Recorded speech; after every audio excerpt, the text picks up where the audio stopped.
Words.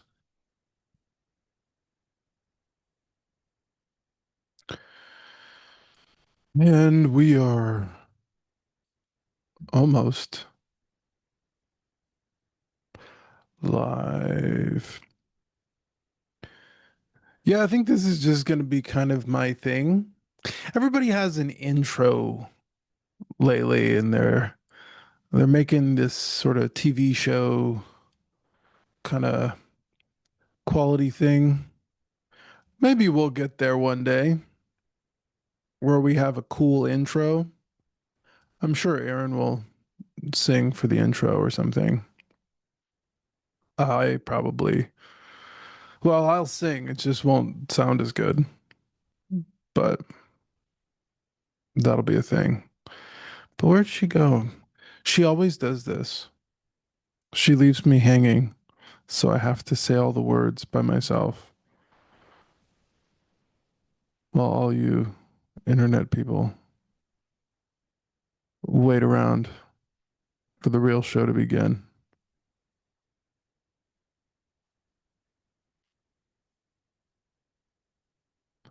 I'm texting her that I'm on and talking to myself.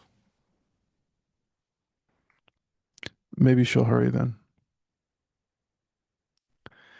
Because I don't really have anything to regale you with. This is not going to be a very pleasant podcast episode.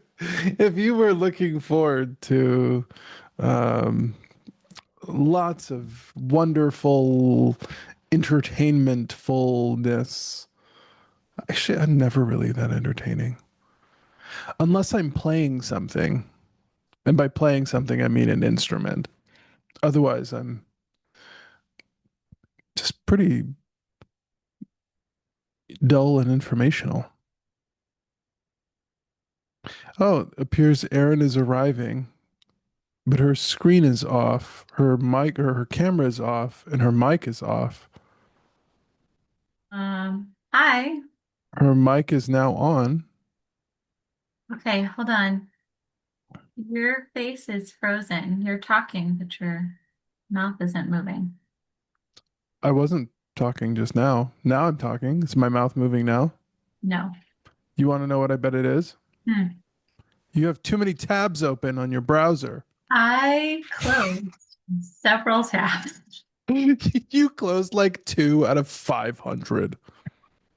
I closed like 8 out of 30.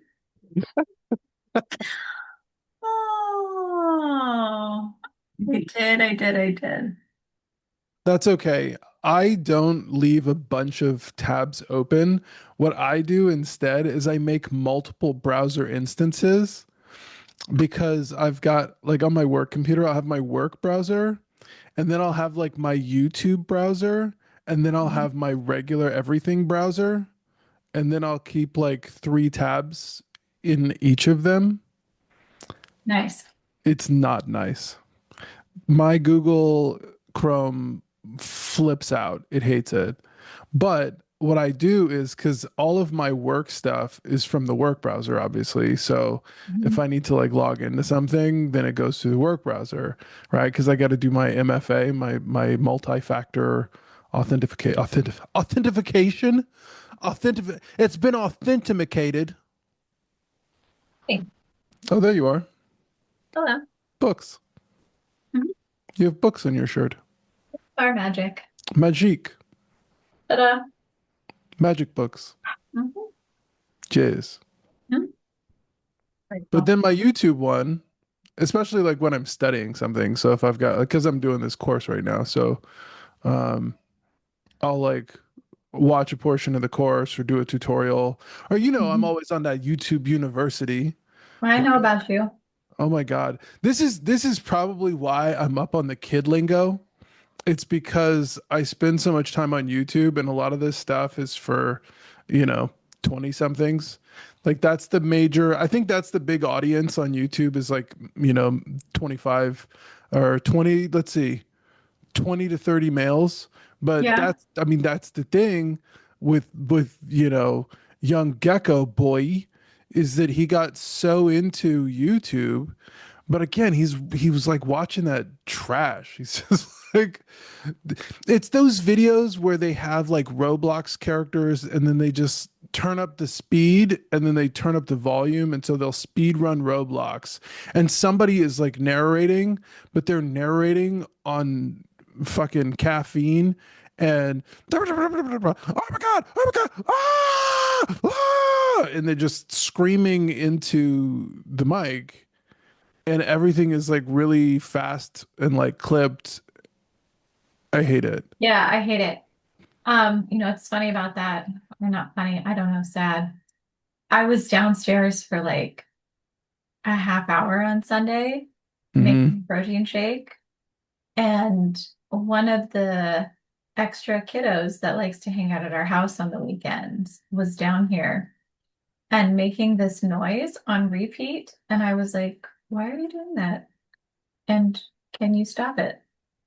And he was like, oh, sorry. And they did. But then they started playing this game. And then the sound started happening again. But this time I didn't realize it was not the child, but the video game.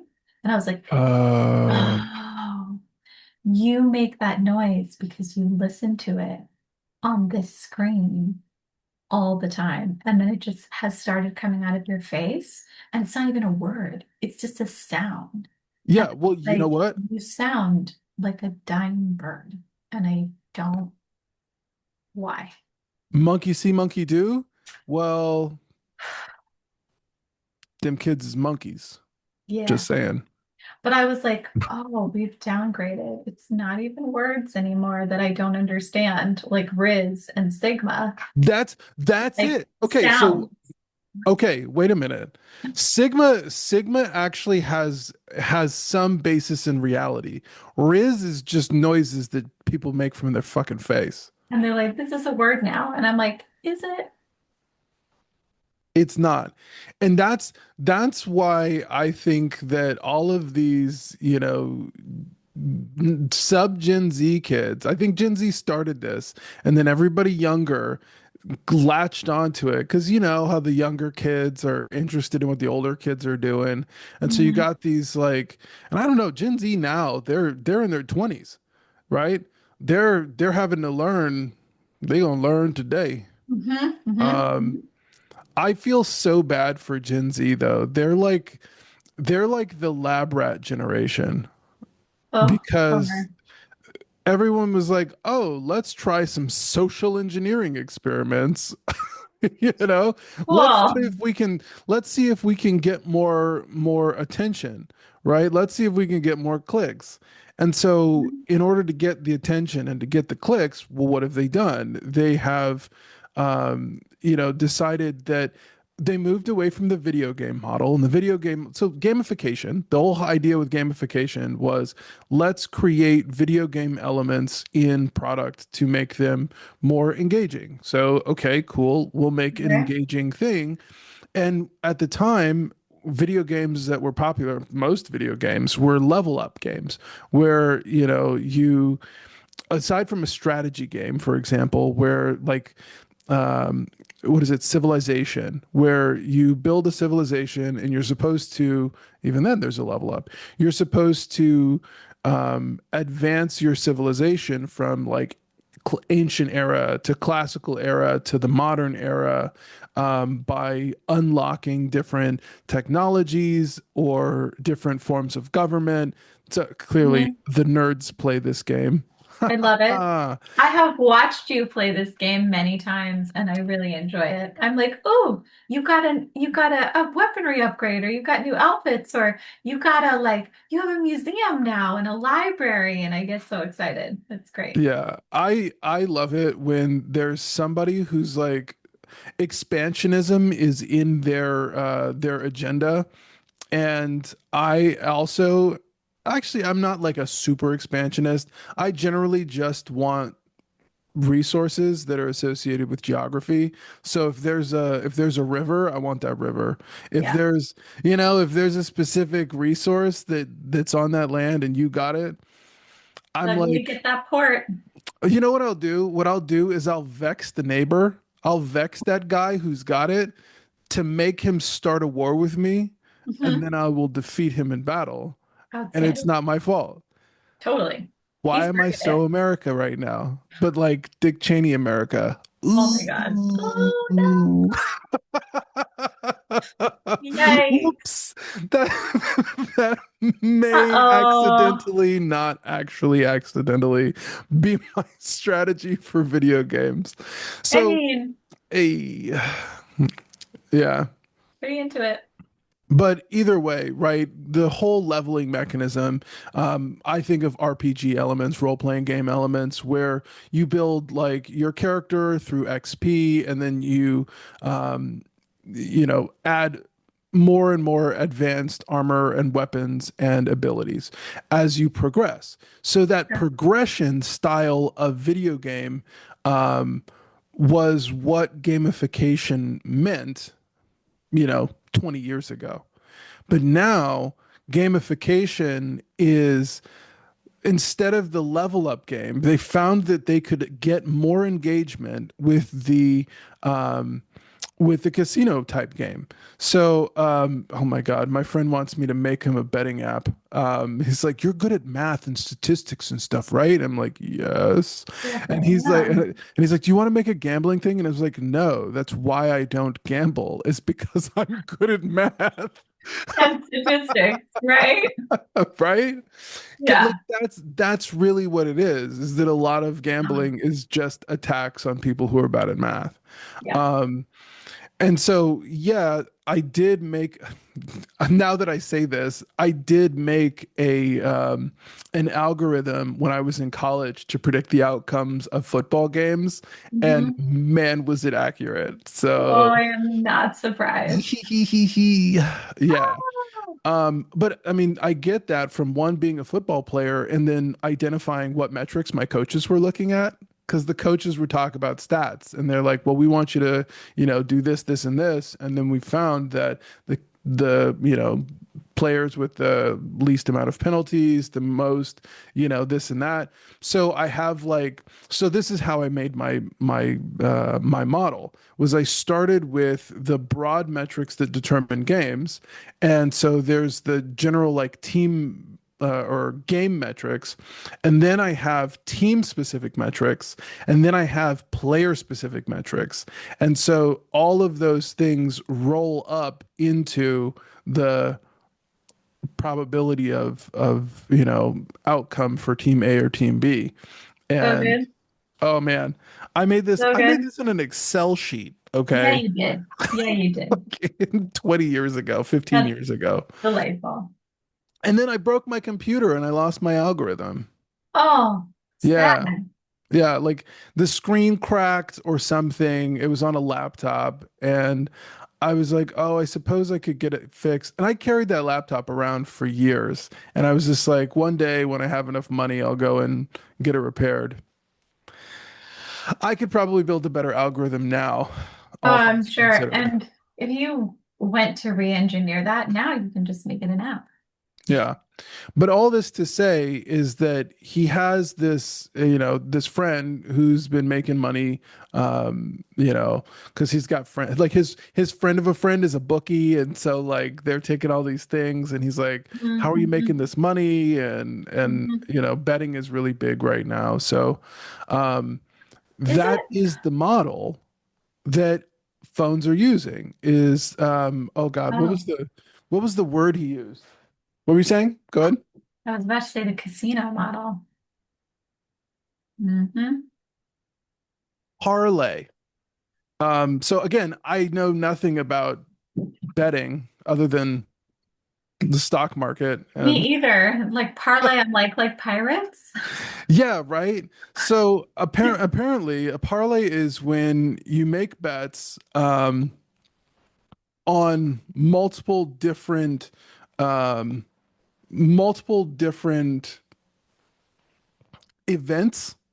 So, the way I thought about this in my mind is that you've got a slot machine, and then each of those little wheels rolls, and it spins, and it gives you a different thing. It gives you like a seven. It gives you a Hmm. jackpot. It gives you a Cowboy limit. hat or whatever. Sure, yeah. And so now your parlay bet is where you're making bets on each of the individual slots, or not slots, but like each of the individual wheels in Oh, in your machine.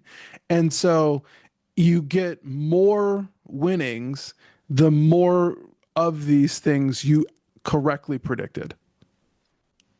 wild. Yeah. So this phenomenon is is more engaging because of the sort of Skinner box concept. A Skinner box is basically based on B.F. Skinner, who is this behavioral psychologist who had like a pigeon. And he put the pigeon in a box with a button, and the pigeon pecks the button, and then it gets a pellet. And so the pigeon learns, peck the button, get the pellet, right? Mhm. And so this became the foundation of classical and operant conditioning, which is, Pavlov is the classical conditioning guy. He rings the bell, and then feeds the dog, ring the bell, feed the dog, and then ring the bell. The dog salivates even though there's no food, right? That's Mhm. classical conditioning. Operant conditioning is you push the button and then the reward comes out. So they So train you to do the action. correct, correct. So either way, you're training yourself to get a repeated behavior. And so I think the advent of behavioral economics in particular, the book Nudge with oh my God, these guys, Daniel Kahneman and Amos Tversky and Richard Thaler, like these guys were the big behavioral economists. This was like also the 2000s. Freakonomics was coming out, and it was like cool to be an economist. And Awesome. yeah, and I really loved those books. Right, that stuff was really exciting to me. And the scary thing is all of that research basically got adopted by corporate. And the book Nudge, that's the one where basically they were finding that if you phrase the question in just this way, you will get more of outcome X. So what they start doing is figuring out, how do I best phrase this question to get the outcome I want? Mm. And now you have unscrupulous business folk who are like, I just want to gamify money making. And so let's put this, behavioral conditioning to work to perpetuate whatever behavior it is that we want from our target audience. And so now what they found is intermittent reward, right? Rather than you do the thing, gain the XP, and then once your XP bar fills up, then you level up. No, no, no. We're not going to make a clear connection between your repeated behavior and the reward. Well, wait a minute. That doesn't make any sense. Oh, but it does, because intermittent reward doesn't have the same level of saturation or satiation point that maybe an operant conditioning reward does. So you work really, really hard and then you get the satisfying end and then you take a break. This is what the traditional leveling model did. But now with this intermittent model, instead of creating like high performance athletes from the XP model, you Hmm. create addicts, right? And junkies don't have a satiation point. No, they just keep at it. Junkies keep junking. You know They what's chase wild? the dragon forever.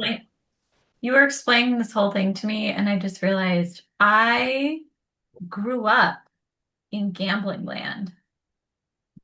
I have never played a slot machine ever. Good, don't. No, and I have no desire to.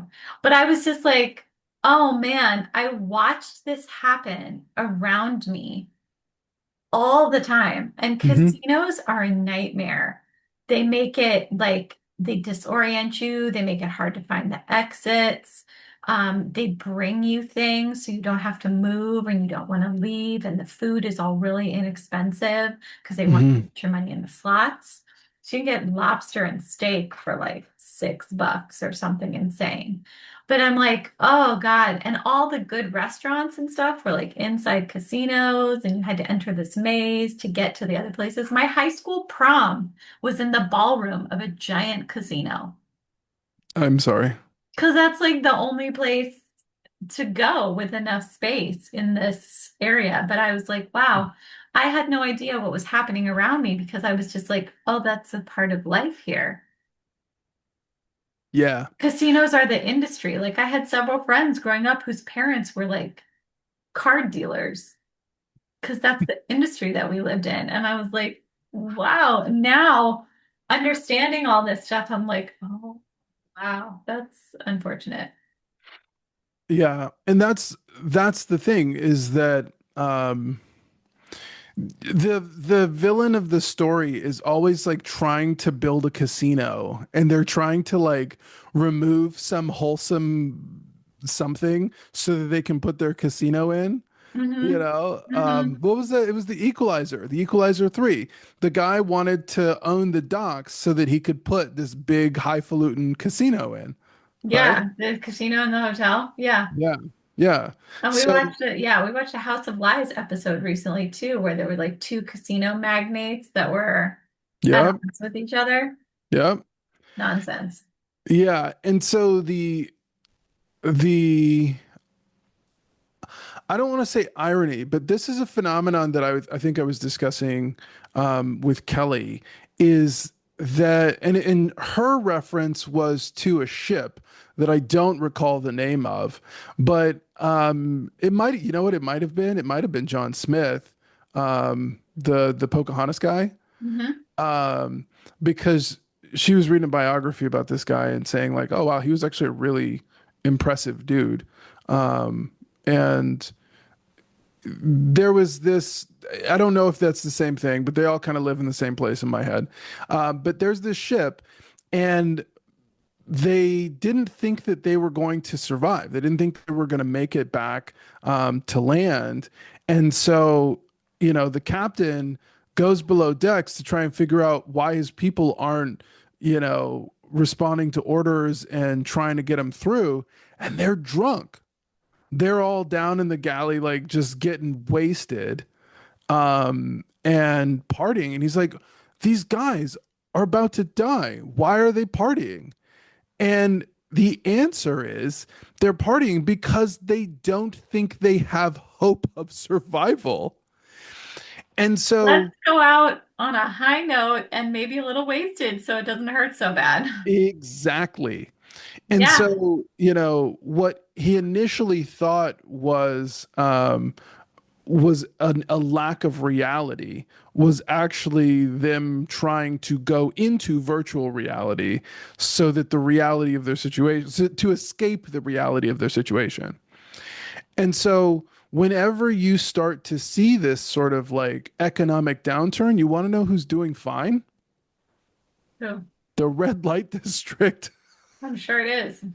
you know Right? so the Flashy. bars, so in a recession, you will still get people going to the bars, you'll get people going to the casino, and you'll get people going to the red light district.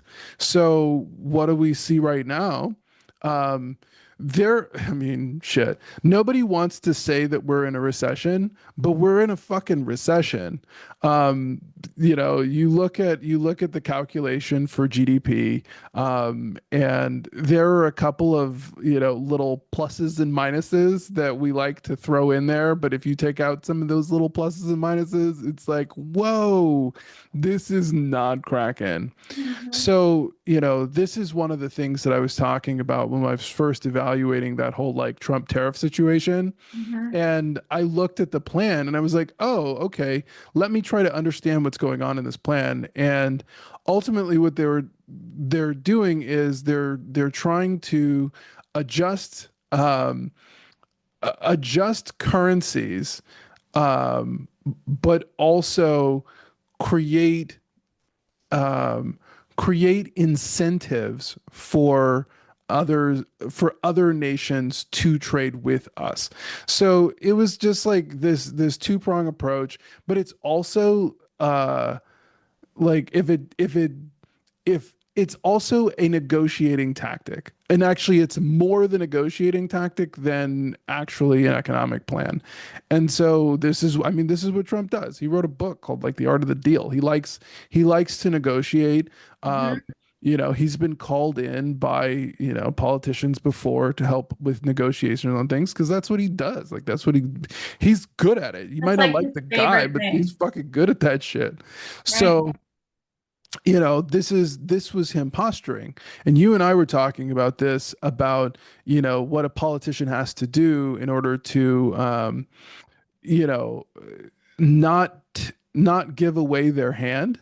The public wants to know, but if it's public information, then your enemies also know. So how do you give away information to the public that isn't intercepted by, the enemy?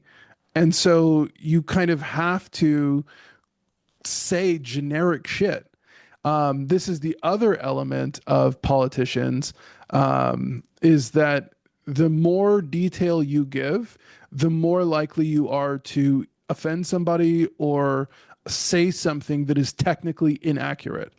And so the political way around this is to make vague, sweeping statements, right? Mm-hmm. Meanwhile, all the other stuff is going on, behind the scenes. And this goes back to the art of war. Sun Tzu, he basically says, well, you do need to be able to keep shit from your people because loose lips sink ships. Yep, Yup. real. So, all of this to say, we've got this casino mechanism because it creates infinite engagement, via junkies. But the problem is everybody in corporate is super nearsighted. And we've known this before, right? They're not looking at things in terms of years, they're looking at things in terms of quarters now. Um, and furthermore, they're like, we just got to make the next thing, get to the next thing, and we're going to hook our clients, hook our customers however we possibly can. Um, and it's not on us to think about the impact to the rest of the nation, to the rest of the world, to the citizenship, to even our employees. Like, can you help us or not? And this is where I think the crux of the conversation is going, because I'm fucking beat. Mm-hmm. I'm beat. I've been working probably 10 to 12-hour days every day for the last 2, 3 weeks. Uh, I'm not sleeping. Like, I wrote an article about this, so my article is about to be a little spicy just because I'm frustrated at life. Let's be a little honest. Yeah, but I also am like, oh God, I hope nobody that like goes to my place of work is listening to this podcast. Like, I don't want them to find out that I fucking hate my job. Ah. No, but I mean, this is the thing. Like, I'm aware of corporate strategy. That was the funny thing on my performance review. I got a bad performance review. But it's because there is such a deficit of communication Mhm. at my workplace. I one work in an industry where they're like all transaction. It's international logistics, and so there's a lot of shady characters. One of the things that I did when I was working for the big boy, like one of the largest freight forwarders in the world, like these guys were like, so here are the things that you are supposed to say when somebody tries to bribe you, because Yeah, It it's will happen. will happen. You will talk to someone and That they is will part of attempt the to bribe game. you. And here's your response. And then we had a corruption map posted on the wall to show like what countries were the most corrupt. So like, okay, if you're dealing, with these jokers in, the butthole of Nigeria, then you better watch out, Be warned. Yeah. They've So given off the top. yeah. So like those kinds of things are part of this industry, and I'm aware of that. But at the same time, it's made these like really bitter and kind of cutthroat and hollow men. Um, and I don't enjoy that. I don't enjoy going to work in an industry where everybody's exhausted and like they're like, if you can't do it, get the fuck out of here. You know? Or like, I don't want to help you, right? You can either do it or Very, you can't. And like this yeah. was one of the other things, is that like with manpower at the previous company, the big forwarder, they were like, no, no, no, no, no, no, no. We're trying to max out your capacity so that we don't have to hire a new person, right? Like we Oh, will that I only know about hire, that model. yeah, we'll only hire somebody if we literally can't get it done, but we'll validate that we can't get it done with this current team by just like making sure that like somebody's dropping. Like if they're not dropping like flies, then we don't need to hire somebody. I mean, that was my last job. I was the only person. And there was not consistently enough work to have another like full-time person. Hmm. Then it was like, oh, my whole family has pneumonia, so I'm going to need a couple of days off. And it was like, you can't take them. Yeah. And I was like, well, And this is how I feel, is that um we're going into the holidays, and I'm gonna be honest, I fucking hate the holidays. Like I am the most Scroogey motherfucker. Um, but it's largely for the same reason Scrooge was Scrooge, is that I hate being poor. I don't ever want to be poor again. I don't ever want to be poor again. And it sucked being poor in my 20s and earlier, and I don't want to be poor in my 40s and my 50s or any later than that. Oh hell no. You know? Because at least then I had my energy, and I could move, I could, adapt on the fly. But being poor with a family of four, no thank you.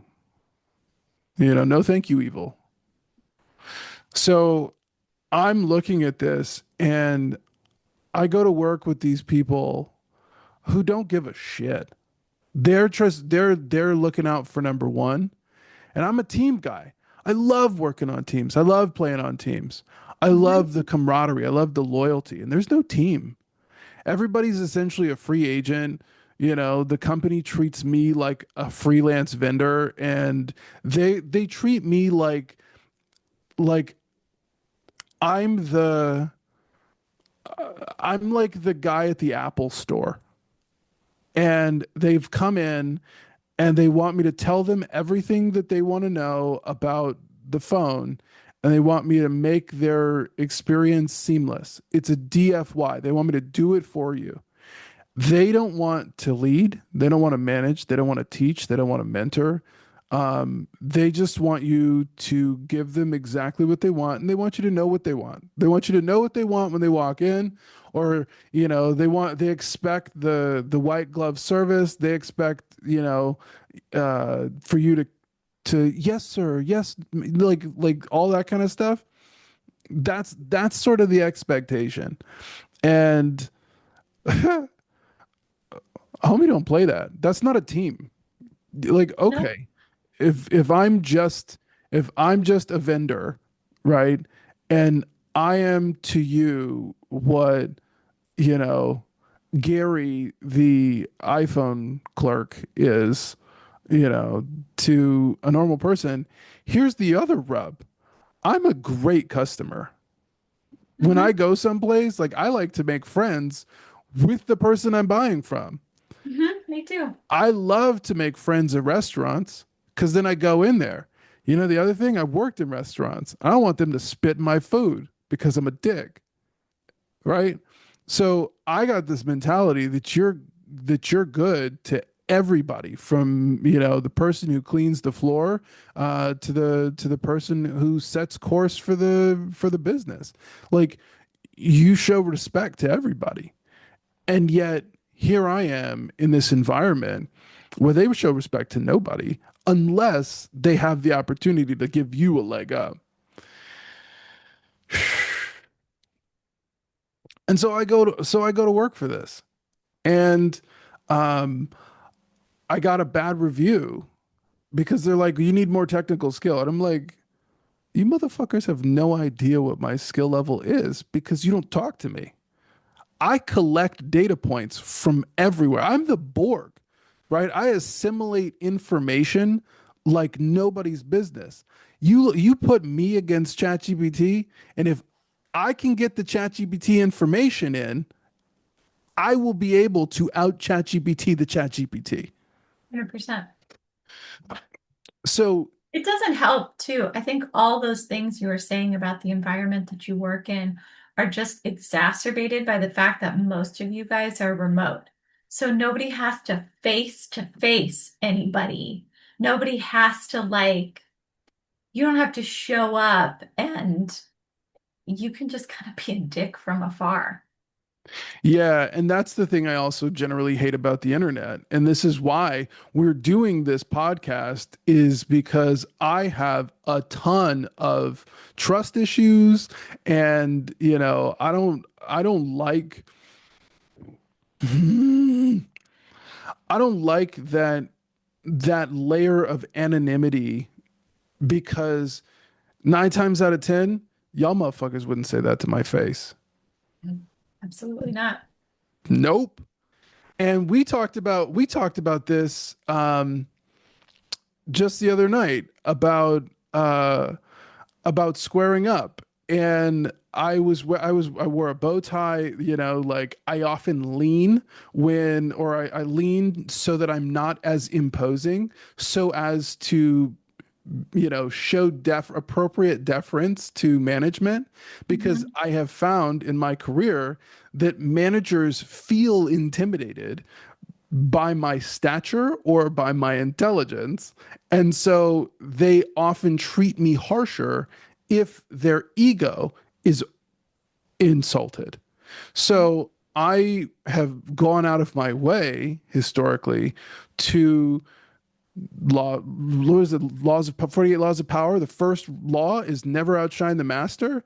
Okay, so I don't make my boss feel insecure. That's one of the things about, you know, being me in the workplace. And so I had this moment where my boss was being a dick at the old company, and I was leaning on a desk, and he insulted me to my face when it was his problem that I could not solve. He was like, I had responsibility without the authority to achieve it, and I'm trying to get him to do this thing. And I presented it to him on the first day.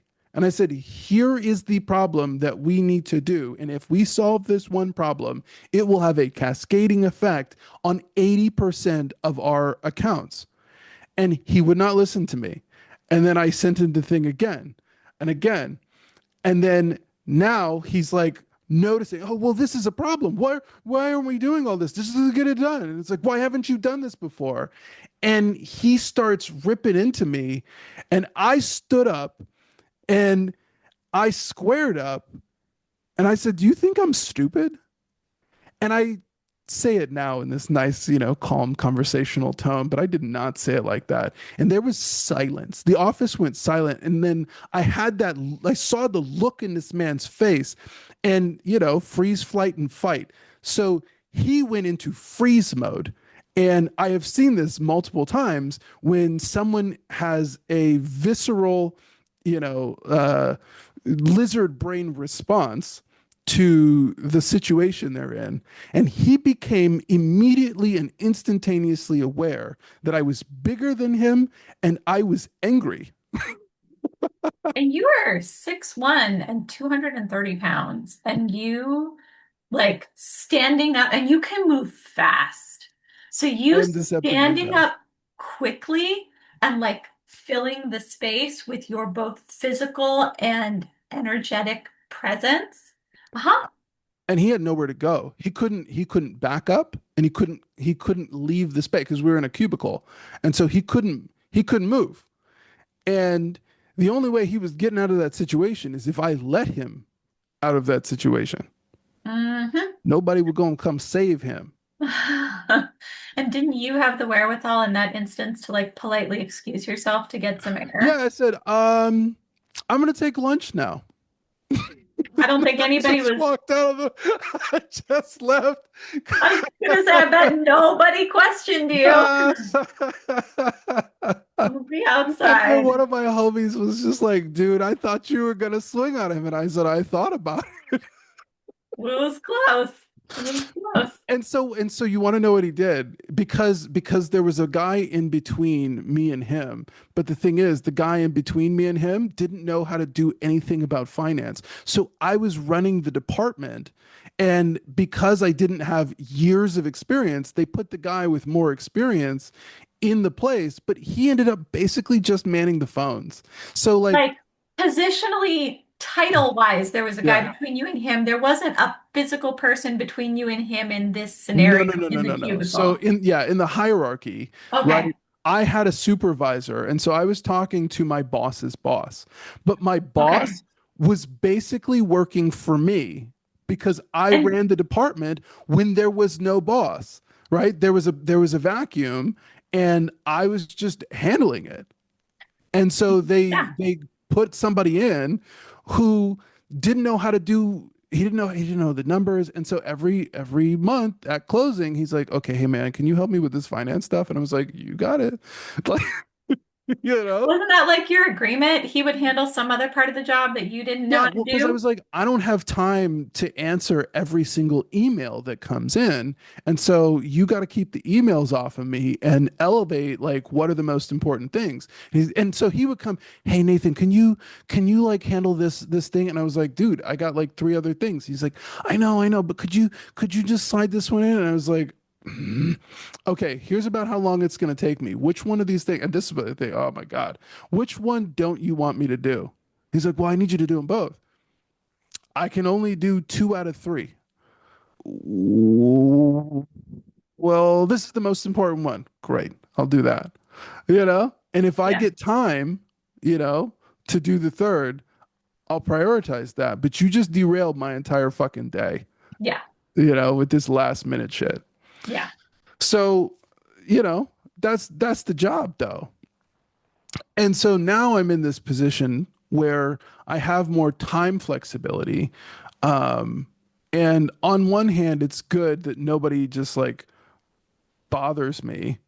But at the same time, like I got a last minute request last week for some shit and it's the it's the VP of marketing. He's new. I'm trying to like make this guy look good, and I'm trying to get some politics points because here's the thing, right? I got to rope in the low and mid-level guys who like love me so that I can get some push with the top tier guys, Hmm. because it's like what, three mid tiers equals a top tier, five low tiers equals like a mid tier. You know what I mean? Like I'm trying to do this calculus to try and figure out who's got to be, who do I need to get in my corner in order to push something through.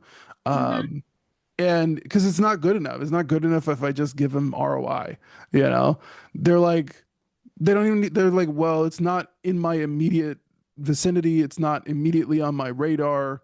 So that is just phenomenally stressful. And then I'll have just like a half a day of meetings, and then I got to figure out where am I going to put my shit. And now I'm at the end of the day. I've been trying to absorb, not trying, I have absorbed all of the meeting action items, and I've got whatever I was already supposed to do with the remaining 4 hours of my day, right? And then I got to grind that stuff in to figure out when it's going to happen next. So my calendar is packed all the time. What And ends up happening for you is most of these people are on the East Coast. So you roll into work like at 8 o'clock your our time, and it's mm, already like 10 or 11 o'clock headed towards lunch break. And then by the time you get a lunch break, it's 3 p.m. Pacific time, which means the East Coasters have already gone home. So you work like a full work day before you even take lunch. And then you end up taking the back half of your Pacific time day to like do grind work. But if you had a full day of grind work, that means you're working from like 4 to 9 p.m. then. So you end up working these insane like 12, 13-hour days from 8 to 8 or 8 to 9 with a lunch at 3 that you yeah, hustle through. because most of my stakeholders aren't builders. Hmm. They're just managers. I say just managers, but that's what they're doing is they're coordinating, and they're trying to look at things and make decisions. I I build, so I don't just sit on meetings and then write instructions and requirements. I write my own instructions and requirements. I build my own freaking data pipelines, and then I build whatever, you know, convoluted analysis or report or dashboard or for Hmm. these people. And they're like, "Oh, I don't know what this thing is. I don't know how to do this thing." Well, just ask Nathan. Nathan will figure it out. And I'm Hmm. like, "Ugh, I need time for discovery," because they're like, they produce a thing and they're like, I need it like in a week. And I'm like, no. No, Uh, this but, can't happen. well, but I have a client meeting. Well, shit, you should have scheduled that client meeting like after you knew how long the Right? lift was going to take. You should have talked to me about it when you knew you were going to want this thing. Yeah. And then I come home and I'm running two businesses, and business one is underwater, and business two is killing it thanks to you, baby, baby. Yeah. Right? And so, you know, I'm like, the problem child needs some love. It needs some revenues, but I can't seem to figure out, when am I going to get the time to build product, I Mhm. have some really great products that Yeah. we want to build, and that's why I'm doing some of these courses, is so that my back end development skills get improved. Look, technical skills, right? So I'm like, Those silly, don't get me silly. started, you know? Ah, yeah. Yeah, so essentially we've got a whole department that is building a thing, and I'm just going to build it because they don't talk to me. And then fuck it. All of the skill that I develop from, my side projects, I'm putting into my work and my portfolio. And um, if they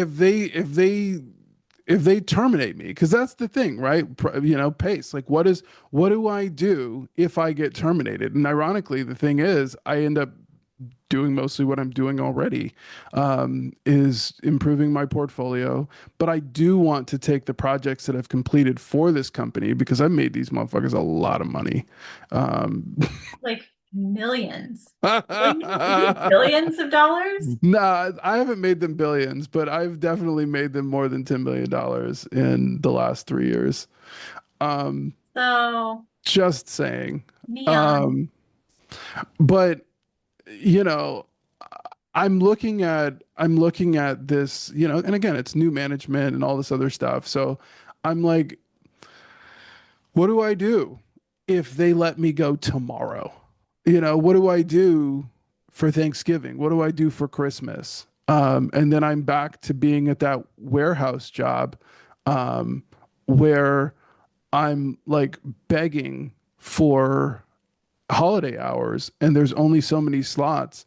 And I've got to decide, you know, do I like which of my bills are going to be below the line this month, you know? Um, and it's like, how much can I afford to take out of my food budget when I'm eating like one of those African kids in the black and white, commercials? It's like, do you have for just $5 a day to support Mhm. this child's life? And I'm like, yo, that's me, fool. I'm living on $5 a day and over 200 pounds. Like, I can't get much skinnier, you Mhm. know? Um, because man, I was oh my God, I was at like 8% body fat. I was so lean. And I'm like, I'm eating tilapia and rice and you know, I'm looking at everything. And I did the food stamps and I'm like, what can I get? I'm really good money manager because I've been really fucking broke, you know? Mhm. And I'm monitoring that shit.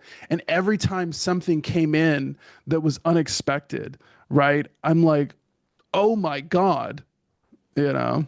Mhm. I'm watching that overdraft. Anytime something like unexpected happens and I did the overdraft, I'm like on the phone with the bank and I'm like, hey, hey, Yeah. hey, let me get this in today. And then if you can remove it, like I'm hustling on the phone. I got bill collectors calling me. That's the shit. When you got like a credit card that you just can't afford to pay, but they have to call you every single day. And so I'm embarrassed as shit while people are calling my phone. I'm going through the checkout line and I'm like nervous, hoping uh that my card will clear because I haven't like looked at it, since I woke up this morning, and I'm just hoping that something didn't hit my account while I was at work. You know what I mean? Like, We've both been there so much for we've both been there for more years than we've been like stable and solvent. yeah, So yeah, I do know what you mean. And this is the first time in my life I've ever like been through some shitty stuff with like an actual partner and a team and not just completely on my own. And the last time I was on food stamps, I was responsible for other people. And that shit is awful. And you hate the holidays. I don't blame you. I am struggling with this time of year. And it's not because I'm like, oh, I mean, it's nice to be able to give people presents and buy stuff, I guess. I love to wrap a gift.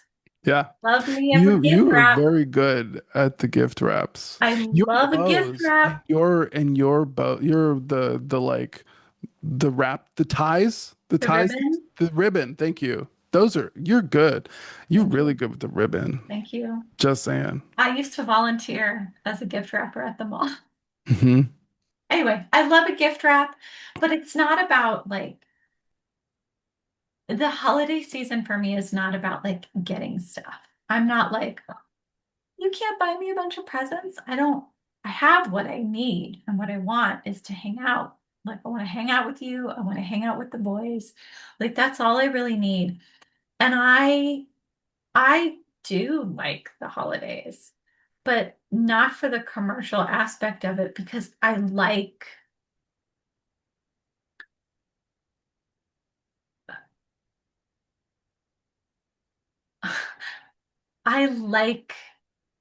magic and whimsy and joy. And it's not exciting and joyful to be strapped for cash and to have had a shitty year like we have had. And the part of me that wants to like sit on the couch and rewatch holiday movies with you and like eat cinnamon toast crunch with eggnog in it and not do anything else is like, I'm craving connection with you. And the thing that makes me the most stressed out about the holidays is that we're hustling so hard right now that we don't have that time to connect. It's not that we can't buy stuff, it's that I'm like, I want to slow down and enjoy my family. And here it's about to be Thanksgiving, and I am so fucking grateful for you and our boys. And I want to slow down and enjoy my family. And it doesn't feel like we can afford to. And Yeah. that's the part that makes me sad because I like the holidays for that. I have this like, there's a little piece of my mind that is a Christmas tree with the little Mm. twinkle lights and the ornaments. And I like that feeling. And I get that feeling from being with you. And at the same time, the flip side of that coin is, like I said, I have been in the shit more often than not, and I've always been alone. And now I'm like, I think I said to you over the weekend, I was thinking a lot about traditional wedding vows because we have had a rough fucking year. And a lot of people make those vows and they take them for granted. It's just part of the ceremony. It's the thing that you say, for better, for worse, for richer, for poorer. And I'm like, oh, you have given me the gift of for better, for worse, which means that even when we're struggling, we are in it together. And that is a gift because I have been in this and worse positions alone. So I am Yeah. grateful for you no matter what. And I don't want, because of my empathy and because of how much I love you and how deeply I feel things inside myself and on behalf of the people I care about, I do not want the next 7 weeks to be a nonstop horror show for you. You feel like absolute shit. But if it is, there's still nowhere else I'd rather be than in whatever circumstances we face. I'd rather be in it with you than anywhere else. Well, I am grateful for that. I'm also Homo economicus, the perfectly rational being. And I I know you remember our budget meeting, our monthly household review, and my October expenses were through the fucking roof. And I was so mad. I I was like, I know. was like, why am I freaking out? Like the all through October, I was like, why am I freaking out? And the answer is like, when we closed the books in November, I was like, damn, Oh, that's why I've been freaking out is because I know that I'm spending too much money, right? But, you know, I had I had to, for a couple of those things, right? We like the bill came due from all of those moves, yeah. right? And we had to get into the new place and so like all of this stuff and the travel, we knew that the travel was coming, but like we And just we didn't even know went, when. we budgeted, we went budget with the travel, but it's still, Yeah. yeah. And I know that at that meeting, you were like, okay, the next 2 months are holiday months. And I have put this extra cushion into the forecast because I'm Hmm. expecting to spend something on the holidays, but everything is uncomfortable. And the part of me that's like knows you're hustling and knows why you're stressed has been like, we Spartan the holidays. We do nothing. There's no joy. There's no gifting. There's no eating. There's no. And the funny thing about that is, I mean, if we're gonna get real, um, I feel like I don't experience magic anymore. I know I And hate this. I feel, and this is what I often say is that I'm already dead. I feel like I'm undead. And my job now is to make good things for the living. Um, and so I want there to be magic for the boys. I want there to be magic for you. Um, but there is no magic for me. There's no magic in the holidays for me anymore. I used to love Like we were talking about getting excitable. I used to get so excitable, but now I've been so disappointed so frequently. I just don't bother with excitement. I just am like, let's keep it baseline. Um, so the disappointment isn't so great. And when something happens that's good, I'm pleasantly surprised. And I would rather be pleasantly surprised than excited, really excited, and then massively disappointed. So to me, yeah, that might sound like cope, but it is, and I have found that this is a Economic better way to stay even rather than big fluctuations. and economically speaking, I understand that choice, but I do want I want magic in both our lives. And as much as I love that you're like, oh, I want to provide magic for you, and you do, make no mistake about it, you do provide magic for me. I feel so deeply for and with you that there's always a part of me that, as long as I'm aware that you are suffering, is never just going to be able to be like, joy for me. Well, that's dumb because I'm gonna have to lie to your face so that you No, can don't feel lie. joy because I I don't still want feel to be the joy. thing that is keeping you from expressing all of the happies.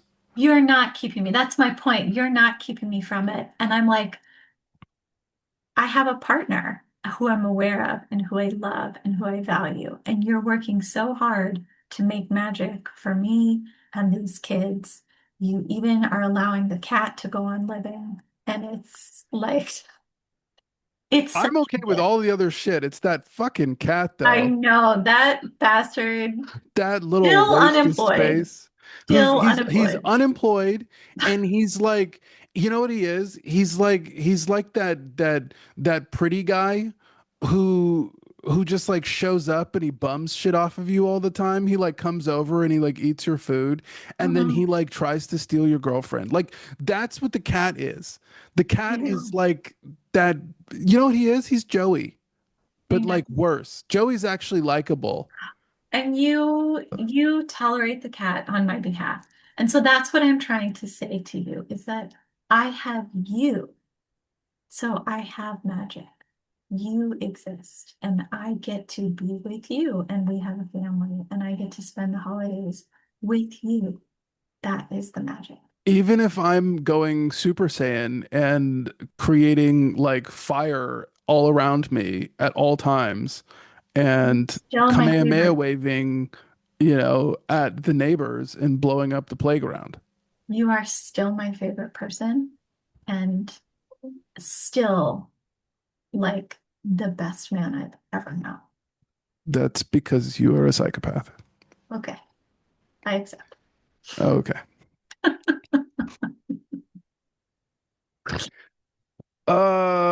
Uh, Thanksgiving week, I am thankful for you. I'm thankful for how hard you work for our family. I am thankful for the countless ways our lives are better because you are in them.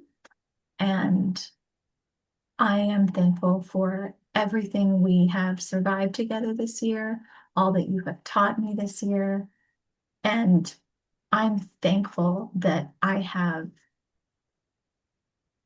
possibilities and things to look forward to because of all of the doors you have opened for me, all of the light you have shown on my very blind life. You have like that shown, light in the kitchen that's blinding me I that you know, can't even see. I know. You have put so much light into my life, and now there's so much that's possible because we can. What is the thing, the proverb that you say? If you want to go fast, go alone, and if you want to go far, go together. Yeah. Now we can go really, really far. I just got to make sure that we can cross the next bridge I know. because the bridge, like, I think you remember what I said. I woke up like yesterday or this. I don't remember if it's this morning or yesterday, but I woke up and I was just like, I see, I see the path, right? We just have to get to it. Yeah. And I'm like, I just have to like white knuckle it. But I feel like those fucking Navy SEAL shits where they like tie your ankles and your hands and then they fuck with your mask while you're drowning. Like, that's how I feel. right now. Mhm. And I feel like that's what's going to be for the next like 8 to 12 weeks.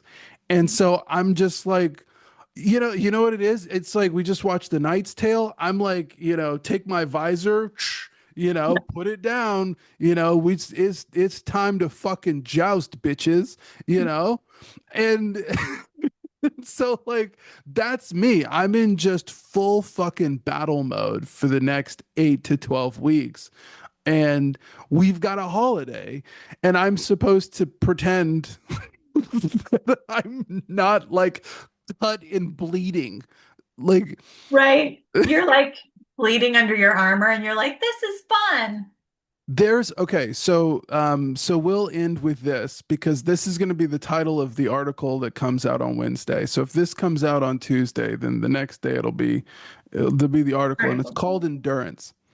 And the story of the Endurance is not what I'm going to talk about. The Endurance is a ship that was an Arctic expedition, and Ernest Shackleton, takes this crew of basically desperate and or crazy people into the frozen tundra, and they get stuck. Like, it's just terrible. A bunch of people die. Like incredible. So the Endurance.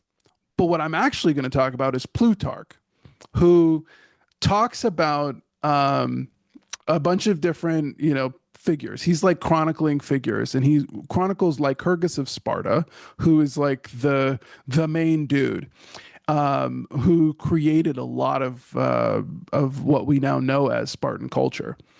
And this guy talks about one of the young lads who couldn't have been more than like 13, who um in his training had like stolen a fox, and he had kept it under his cloak because you know you're like he was going to eat it because they're kind of starving them because they want them to use their ingenuity to figure things out and to find a way, so they intentionally underfeed you, right?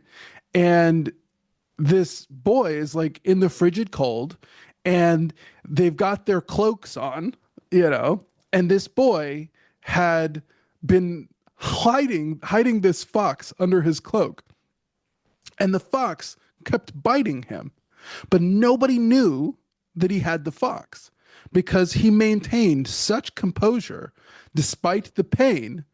And the fox eventually started biting into his abdomen, and the kid bled out and died.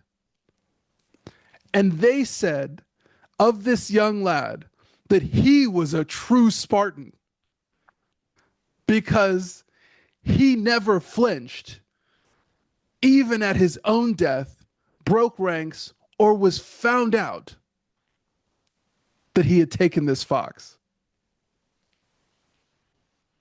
Endurance. This is Sparta. Oh my God. And Yeah. that's what they remembered. And whether or not the story was true, that's the story they tell to say, this is what we're trying to make you. We're trying to make you the kid that steals the thing and then gets eaten and bleeds out without making a sound. Rather than be caught or complain. Exactly.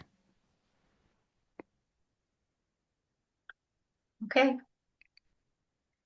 So this is our holiday plan. Sparta. That's our holiday plan. Yes. But Yes. you shall also have magic. I love you so much. I am so grateful. All right. Thank you. Okay.